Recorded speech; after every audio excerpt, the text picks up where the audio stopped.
My name is Marie Gervais, and I'm the host of the Culture and Leadership Connections podcast, where culture, communication, and context meet in the workplace.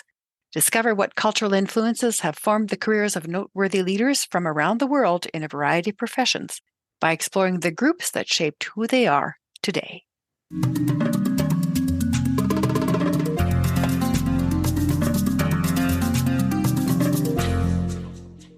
Hello, Culture and Leadership Connections podcast listeners. Today, I would love to present to you Errol Vas, who is the marketing director and at age 23, manufactured and branded his own product line overseas in China and ran his first marketing campaign across North America. His product is called Quick Response, and it's a flood protection device. He now lives in China. So first he started to market in China and manufacture in China, and this is where he now lives in the province of Zhèjiāng. And not only did his campaign spark interest in marketing for him, it also converted over $35,000 in its first month. Today, Errol works with companies in China, USA, Canada, Australia, India, and Malaysia, developing marketing strategies that boost customer acquisition and maximize revenue. He's been featured in tech magazines, blogs, radio shows, podcasts, and conferences. The Daily Cup of Tech lists him as one of today's top digital marketing professionals, and Karawa magazine calls him a leading marketing mind in China. I am honored to be in the presence of such greatness, Errol. Welcome to the Culture and Leadership Connections Thank you. show. Thank you so much, Marie. And I'm honored that you call me greatness. So, Well, I'm always just amazed at people's accomplishments and the obstacles they've overcome, and their accomplishments are just awe-inspiring. So You are one of the greats. So tell us a little bit about your beginnings and a little bit about your family, where you got started. Fill us in on some personal details about you. Yeah, sure. So I grew up in a small city in Canada called Lethbridge. It's about a couple hours from Calgary. And yeah, I attended university in Lethbridge. I grew up there my whole life, graduated with a psychology degree. And I think it was maybe 2 weeks before I graduated, I started working at a marketing company. And so I transitioned straight from my psych degree into marketing, and I really enjoyed it. And that's kind of how I got my roots. I enjoyed the whole process of marketing, and I was doing a lot of marketing for industrial products.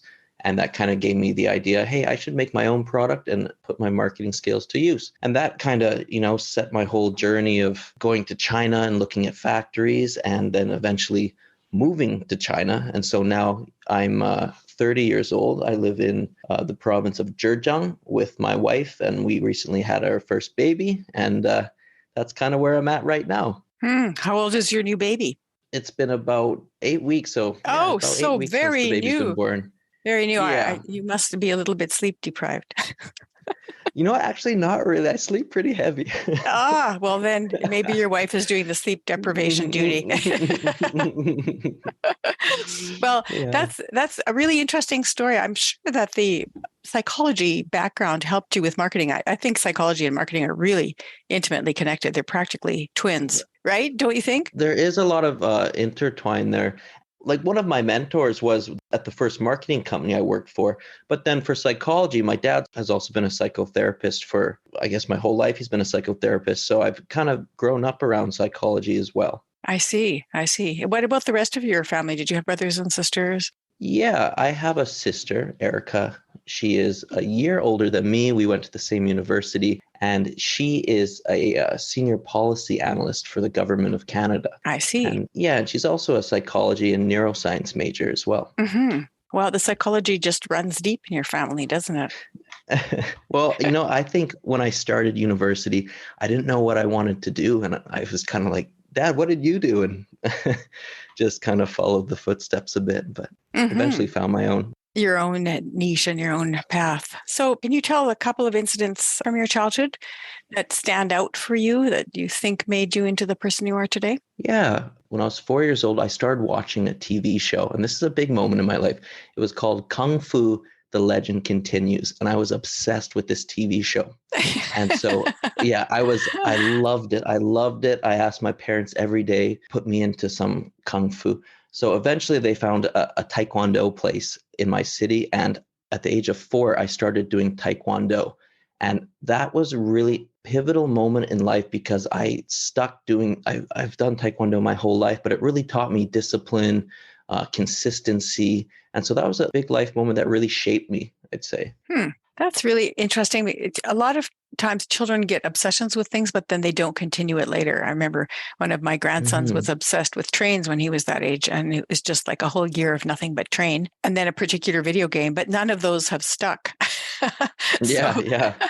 But you started out with the legend continues with Kung Fu, and then you went straight into Taekwondo and continued it throughout your life. Do you have a black belt or beyond? Yeah, I have a second degree black belt in Taekwondo. What does that mean, actually? Yeah, there's different levels. I think there's 9 black belts, I think, and I have a second degree one. So it just means you've been doing it longer. Maybe you're a little bit better than a normal black belt, I guess you could say.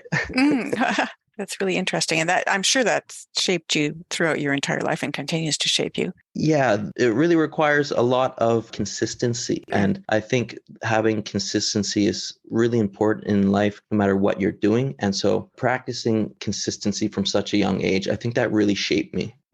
What about as an adolescent or a young adult? What stands out as a formative incident for you? As a young adult, well, you know what? I started getting really into music in high school, playing guitar. And from there, I met a lot of other musicians. And I feel like that was almost the start of my path towards marketing, because music is very creative. There's a lot of freedom in music. And that's kind of the same vibe that I get with marketing as well. So that was a really big experience that I would also say shaped me today. And learning to play an instrument well requires the same consistency that Taekwondo would have required, but it also gives you more of a creative outlet. Exactly, right. It's all about the consistency, and it's about that learning curve that you go over. And so, yeah, and that kind of translates into your career as well. You really need consistency, and there's going to be lots of learning curves. There's going to be lots of mountains to climb. And that's kind of what things like martial arts or learning an instrument, they always give you something to strive towards being better. So I think those two things really help me in life. That's true. The learning never ends, does it? The learning never ends, especially in marketing. So I want to ask you about your dad. Did he play guitar as well?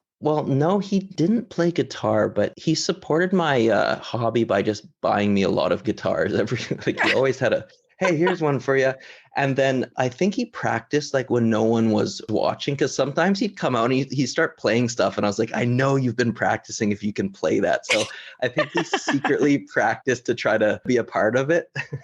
The reason I'm asking you is because I have this theory, almost everybody that I meet who's a psychologist or a psychotherapist, if they're men, that women, it's different, but if they're men, they either play guitar really well or they have an interest in guitar that's beyond just a passing interest. Oh, really? Yeah. And surgeons, it's violin every single time. Yeah, different sports for different professions as well. But for the instruments, I'm starting to develop this theory because I keep running into people from those professions that play those instruments, and it just seems to be a pattern. That's really interesting. I wonder if that might have something to do with how you would market to people in those professions. But that's another story. So from the groups you were born into, what would you say has most influenced your sense of culture and self as a leader? For the groups I've been, I feel like that the group I was born into would be, I wouldn't say, I guess you could say more academic style, just because of my family. And my family is pretty academic. So being born into that, you learn to explore your own thoughts. And a big part of, I think, developing is your parents. And that's one of the biggest, that's the main group you're born into, right? Is people who raise you. Mm-hmm. And growing up, I would hear stories from friends and acquaintances about their parents not really supporting them. Like a friend of mine would say, oh, I want to play music or join a band. And their parents would be like, no, don't do that.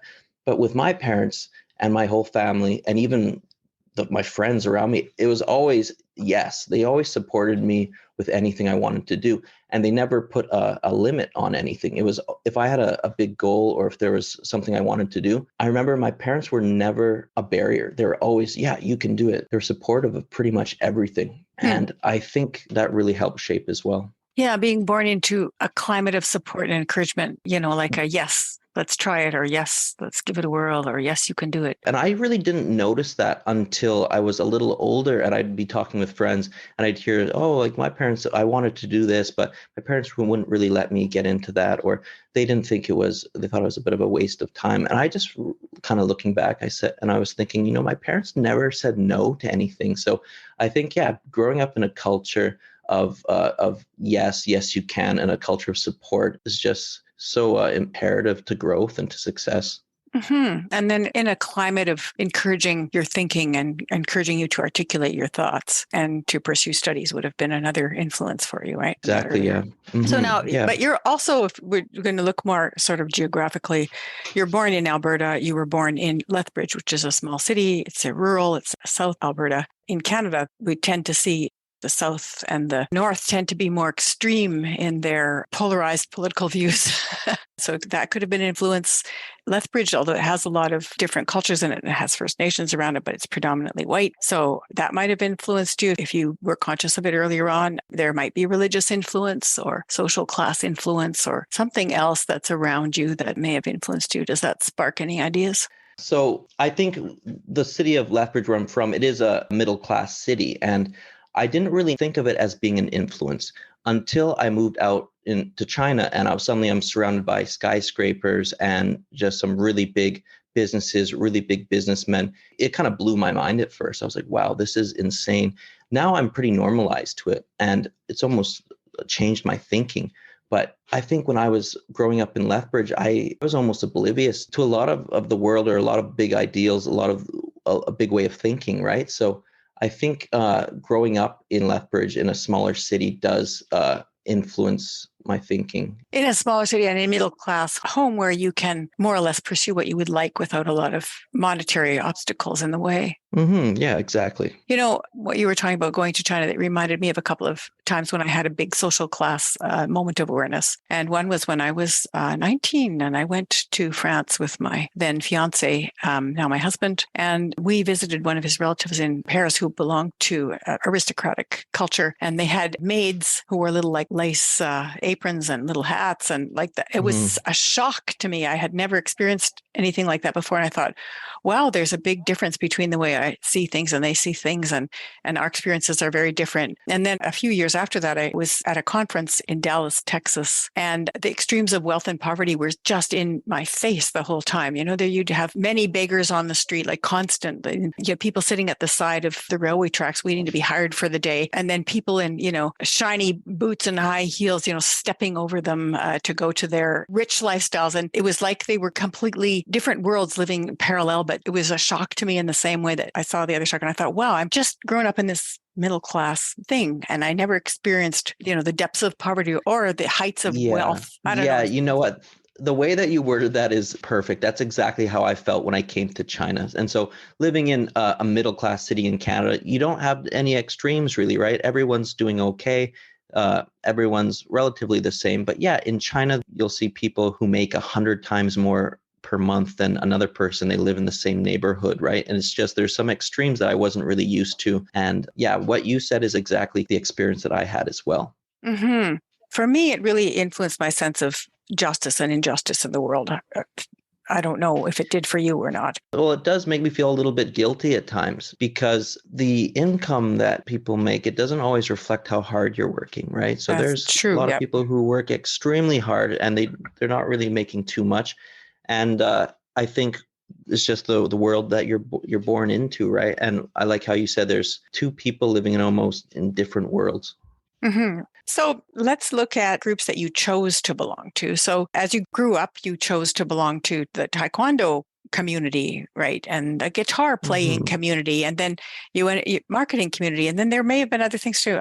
There's probably language involved, because if you're living in China now, there's got to be some language and cultural changes that you would have needed to adapt to in China so that you could function there. So what groups that you've grown into have influenced you, and in what way? Yeah, you know what? I would say the music community that influenced me the most by far. And a big reason is it encouraged creativity.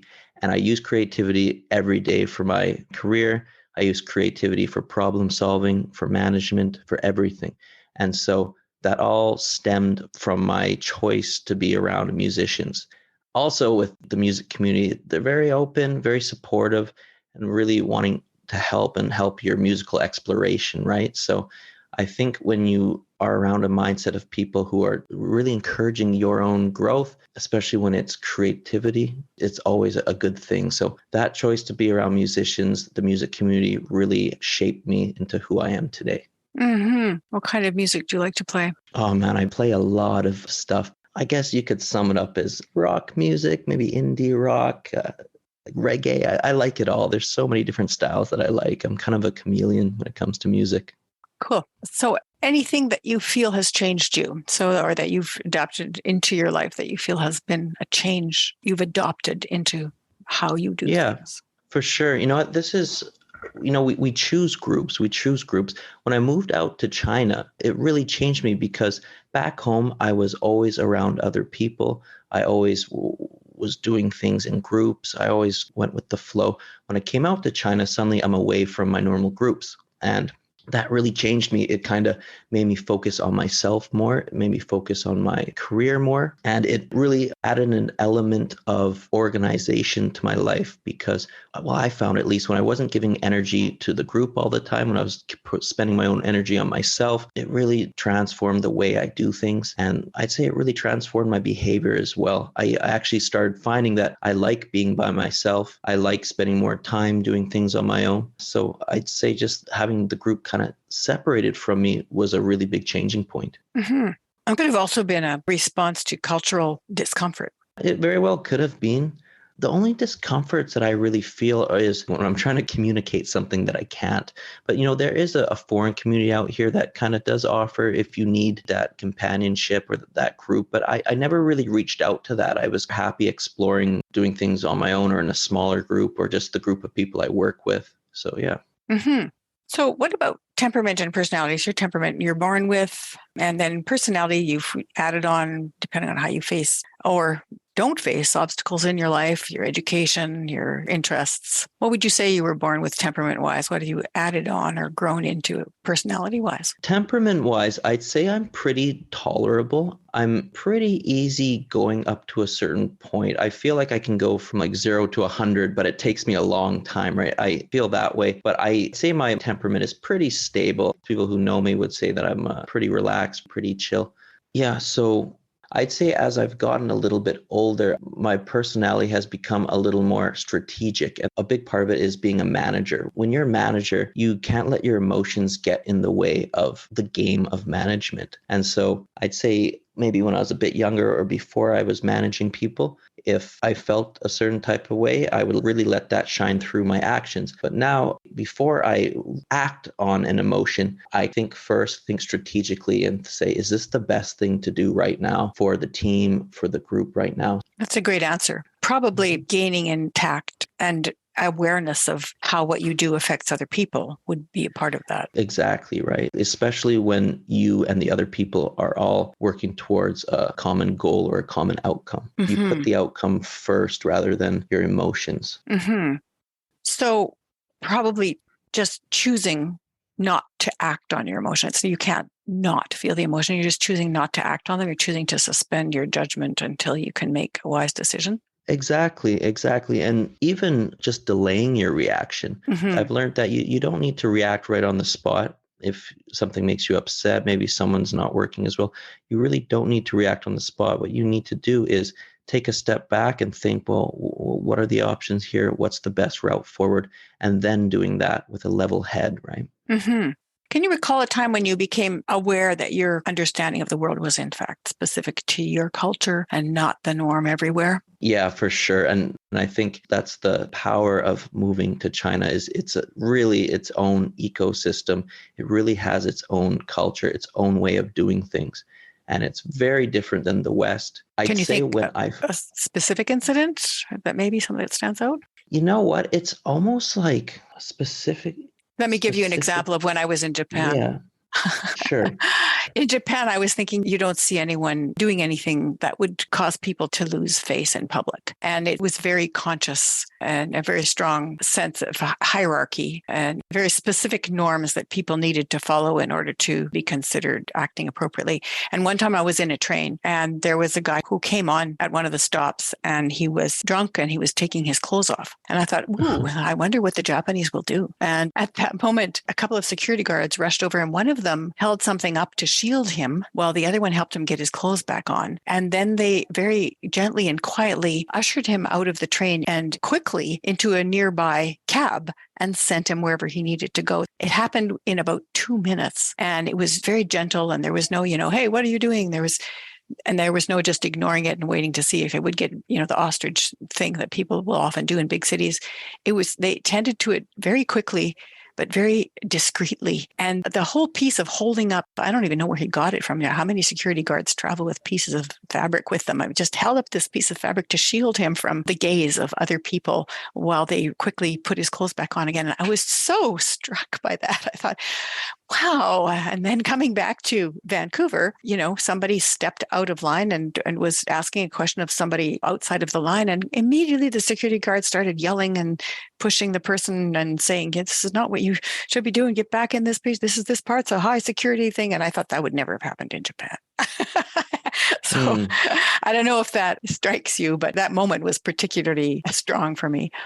Yeah, I've had moments like that as well. And I think it's because I've been here for so long that it's like, recall a single moment. There's been so many. A big thing for me is I notice back home, it's really based on the individual. It's all about the individual. We do what's best for ourselves. And usually if it's in line with society, it's also a good thing. In China, it's really about the collective. And I notice this throughout a lot of daily life. For instance, driving. Back home, if you cut into traffic or you don't really follow a traffic rule or you cut someone off, you're going to get yelled at or honked at. You're going to know about it. But in China, it's almost like if someone cuts in or if someone goes against the rules of the road, but it makes sense why they would do it, everyone kind of just accepts it. They're like, oh, we're all trying to get somewhere, so that this is just the way it is. I notice that a lot in driving, just high traffic areas as well, like walking to a shopping mall, elevators. Back home, we really appreciate everyone's personal space, while in China, it's just,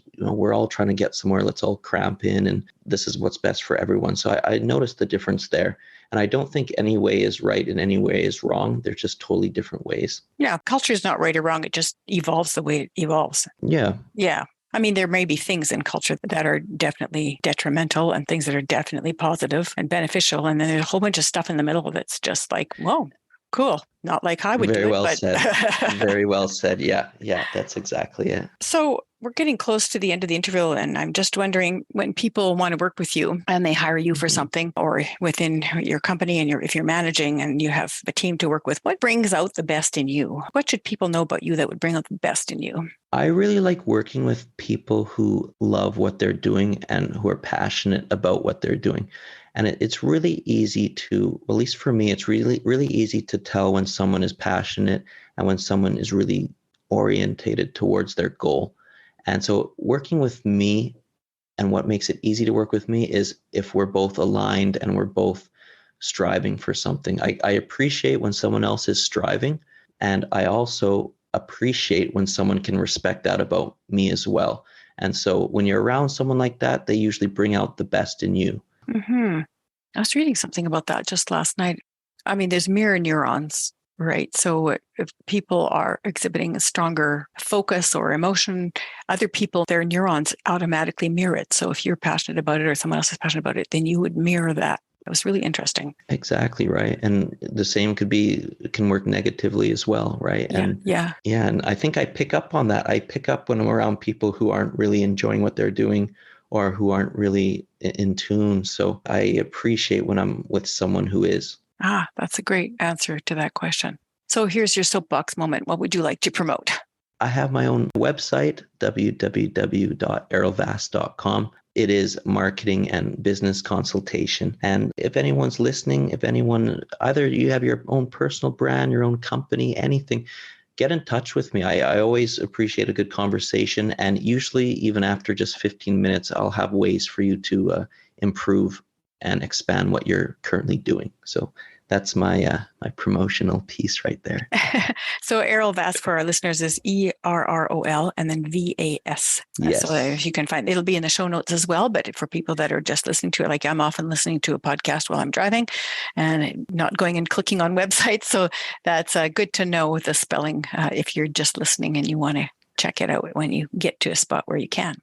So is there anything else that you'd like to say, Errol? No, I enjoyed covering what we did. A lot of good introspection and looking back on everyday life, something that I don't usually do. So it's been a good experience, and I'd like to thank you for that. It's been a pleasure, and I appreciate you taking the time to be on the podcast. Thank you so much, Marie. Have a great rest of your day. You as well.